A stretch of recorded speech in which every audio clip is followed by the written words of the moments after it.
Okay, cool. All right. Can you guys hear me? Okay. All right. So my name is Sarathy Jayakumar. I'm from Intel, but don't worry, I'm not going to talk about FSP today. It's already done by two people. So Sivagar, he couldn't make it.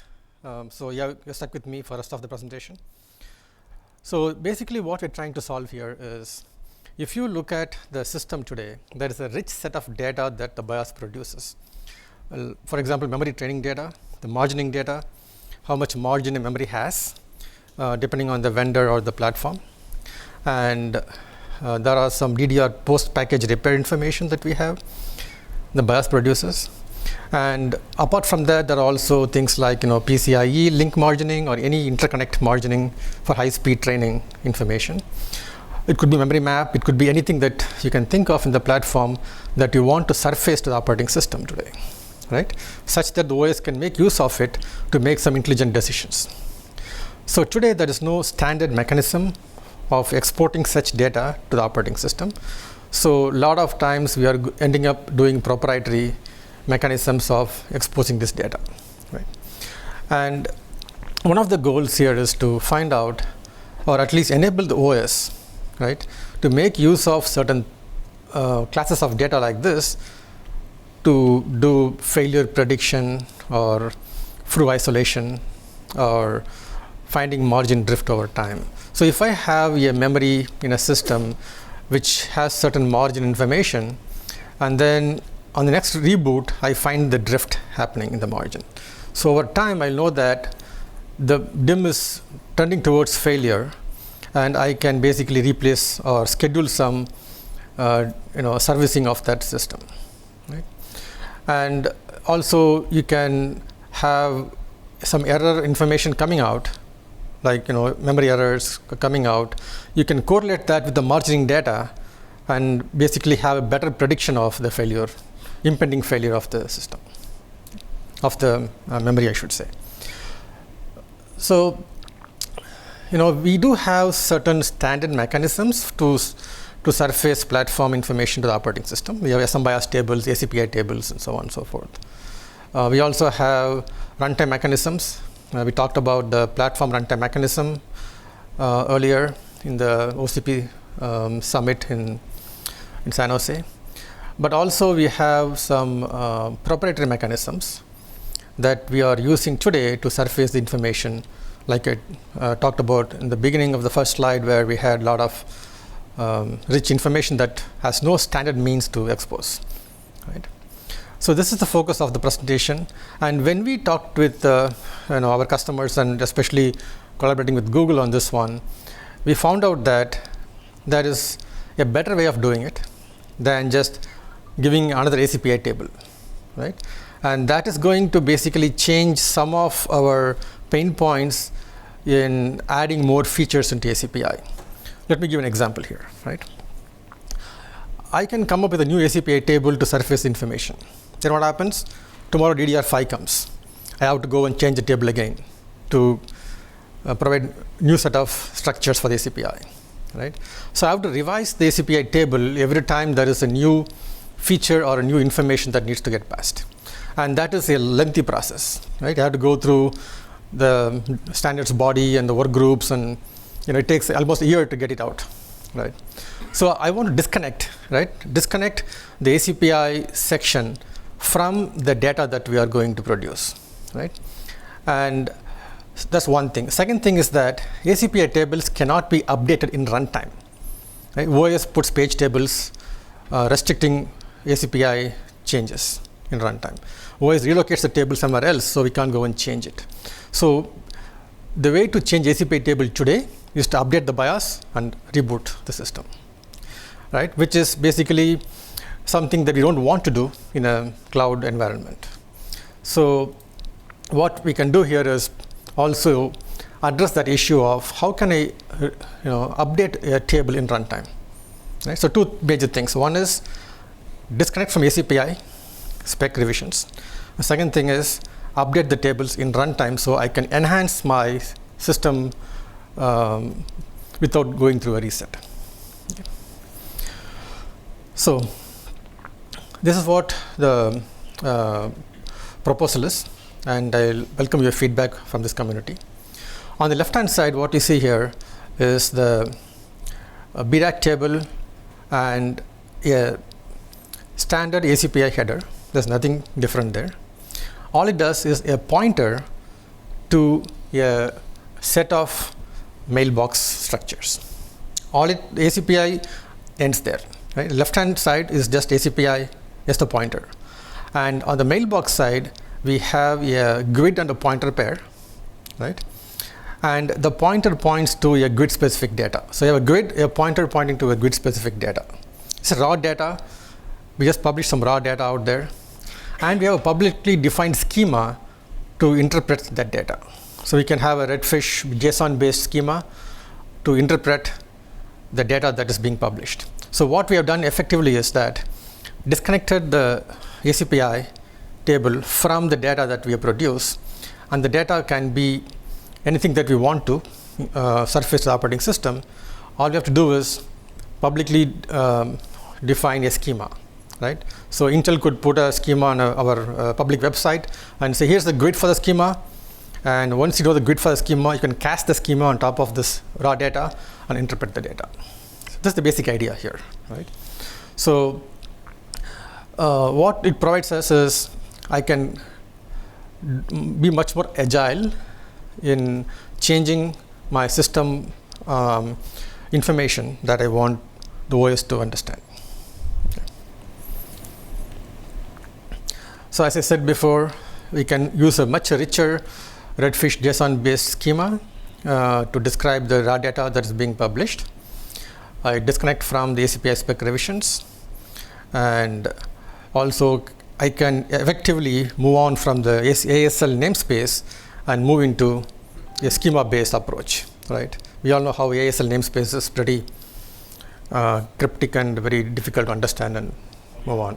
So we can go to a JSON-based schema completely away from the ASL namespace. So this provides an opportunity for us to think in the direction of, can I move away from that and have a more richer schema for describing the system topology.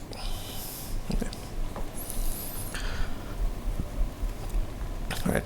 And the second thing I wanted to touch upon is, because the GUID pointer pair that you see there, the mailbox, and the corresponding data, since it is part of a BIOS reserved region, right? Could be a type 2 ACPI reserved region. Because of that, we can go and update it in runtime. So if I have to provide some more extra data you want in the ecosystem, in the system, you can just go and update the table, publicly define a schema for that, and the GUID matches, you can basically interpret the data. So I can go and update it without taking a reset. Right. So this is the basic idea, right? So the BDAT table is going to be a new approach to ACPI, in the sense that we can disconnect from the spec revisions and still do much more agile updates to the data structures. Okay. All right, so I'm going to take a use case, which is a memory rank margining information that we want to provide to the operating system. We do have a BDAT table today, and that is Intel proprietary table, which we are actually making it public. But that is only for this generation, and going forward, we want to move to this mechanism, which gives you much more flexibility, right? So now the BDAT structure today that we have does not have the flexibility required to give much more information than just the memory information or PCI information. So each vendor will have their own proprietary schemas, right? So now let's see why we need that information. So if you look at the DIMMs, we have the SPD data in the DIMM, and the SPD data is also something the OS would want for inventory management or for finding out what kind of DIMMs are there, and the DIMM topology and stuff like that. So today the OS cannot go and read the SPD data because it is via an SMBus interface to the DIMMs, And because of the closed loop thermal throttling that the processor does, that bus is pretty much busy. So the OS cannot go via SPD and read the data without conflicting with the CLTT traffic in the SM bus. So providing this BDAT, the SPD data via BDAT, enables us to have the OS do any dim repair flow based on SPD information and things like that. Okay. So that is one major thing in this use case, and also provides margining data to the operating system. Right. What you see here is in the bottom left, you see the eye diagram in here that tells you how much margin you have on the system. Right. So you have data going in and the reflections coming back, creates a eye in here, and you want to basically move your VREF and T clock in such a way that you hit the center of the eye, so you get the best margin there. But what happens is over time it might drift, but also you might, from this data, you can infer how much of margin is left for the DIM, how good is the quality of the transfer. Okay, so that way you can basically look at servicing the platform as you first bring up the system. Right? You can even actually move workloads based on this information. You can say, I want a very reliable, right, high performance system. You go to this one. But if your SLA says, it's okay, a little bit slower, memory is fine, then you can go to this system. Right? So you can basically schedule your workloads based on margining information if you want to. And so basically just a diagram explaining you what are standard ones today and what are proprietary ones today, right? We see the BMC talks to the memory controller, the SPD, the drivers talk to the memory controller, to the SPD. Those are all proprietary. We don't want that. We want everything to be standard, open, and basically going in the direction of making all these structures into a open schema based approach. Okay. The next diagram also shows you basically pretty much the same thing in a different format. We have proprietary information from the BDAT table today, and we want that gone. We want it to be open and a schema based approach for that. Okay. So next steps. So we are opening up the BDAT spec as is today, and it will be in a Intel publicly available URL. I don't have this link right now, but I will put it out once it's there. Then we are going to have the schemas, as I said, publicly defined. In fact, the BIOS can point to the schema. The raw data itself can have pointed to the schema in a public URL, or you can even carry the schema with it if you want some interpretation to be done, right? So it gives a much more richer, flexible way to approach things here. You can basically have updatable schemas in runtime. So that's also another plus point for this. So basically, the proposal is to create changes to the schemas and publicly define them. Enable the OS and the kernel to interpret the schemas. So having some standard way, like based on JSON or Redfish, will be a right approach for that. That's what I think. And pretty much that's the call to action. More feedback, more on this one. Anything that we want to change on this, anything like to see show up in this mechanism, that will be good. I know I didn't want to. I know I'm the last one before lunch, so I want to learn a little early. So if you guys have any questions, I can take them now. I have a question. So the BDAT, you have to talk in the microphone. the BDAT. Just keep talking. The BDAT, the GUID, and also the data behind it, is it read only to the OS, or So what's the memory attributed to the OS and to the firmware runtime component? Is So- there a firmware runtime component? This is right now it's a static data produced by the BIOS and published to the OS, so it's read only for the OS at this point. With the schema approach, we can extend it if required, but the data itself will be static, which is published during boot. But if you want to extend it, you can add more in runtime. You can enhance the table by adding a new GUID pointer pair and publishing new data using some runtime mechanisms like PRM. So it's read writable to the firmware runtime? Yeah. We don't need to. OS.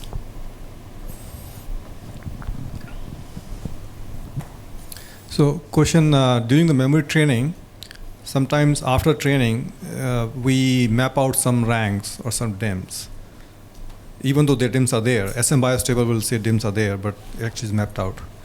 Does the BDAT table will provide that information? Yeah.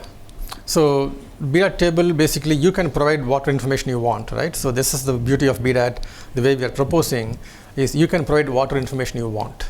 There's no restrictions there. There's no need to go and rev the SPA spec for that, right? You can go put a data structure there and define a schema publicly and just interpret the data based on the schema.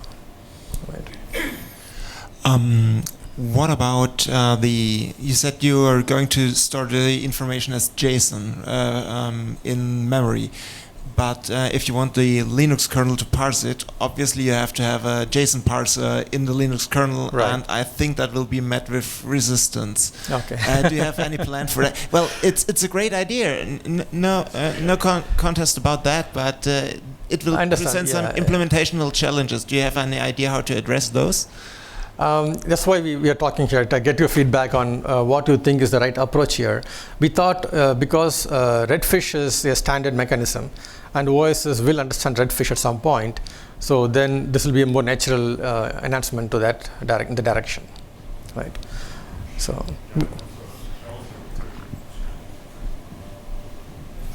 So when you were talking about adding more at runtime, like additional GUID pointer pairs, aren't you going to be somewhat restricted by the runtime memory that was allocated for that in the first place? Yeah, so you have to basically pad it. Pad it. Yeah, so that is typically on any hot add scenarios. You always have to pad resources to but there'll be accept a new image. There'll be some upper limit, basically, of some sort. Okay.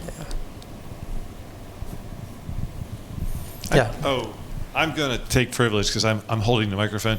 Did you think about flattened device tree as the format as opposed to JSON because of this concern about JSON parser in the kernel? So you mean the device tree like mechanism? the binary FTD FTD format, right? I see. Okay. FDT. FDT. Okay. I don't know much about it, but I can talk to you guys offline and figure out what we can do. Talk to David or Carl Daniel or me. We're pretty familiar with it. Yeah. Thanks. Yes, I wonder what will be the notification mechanism. Let's say firmware produces some new data and wants OS to read this, and how this will be working? It's polling or interrupts or configurable? Sure. So that's a good question, right? I didn't capture it in the slides, but today we have a mechanism called PCC, Platform Communication Channel. That's ACPI's channel mechanism to notify OSs via SCI. So this could be part of the PCC mechanism. So basically, if you look at it, the PCC is a plumbing to tell the OS that there is a new, changes to the ACPI data. So if you look at the ACPI spec, there are things like RASF and other features that use PCC. So this will also use PCC. So if you add a new GUID pointer pair, you can use that to notify the OS using SCI and tell the OS to go and read them, comprehend the new table. Okay. Thanks. One more question? Well, we've got time for a few more questions. So for the memory training data, those kind of things, those are just run because memory training only run at the boot time, not at runtime. So it does not have the complexity of OS runtime firmware component, right? So what type of OS runtime firmware component you are thinking of? Because like the industry have a concern about try to reduce the number of firmware runtime components as much as possible. Yeah, so basically if I do some RAS feature, right, I can enhance or break a mirror or add a new resource, memory resource, or add a new PCI resource. Then I can go enhance this in response to that. So if I bring in a new memory resource, in high-end systems we have memory CPU hot add. So those cases we can, if we train the new incoming memory, right, then we can enhance the table to provide the information from that. So. Any other questions? Let's thank our Perfect. speaker. Okay, thanks.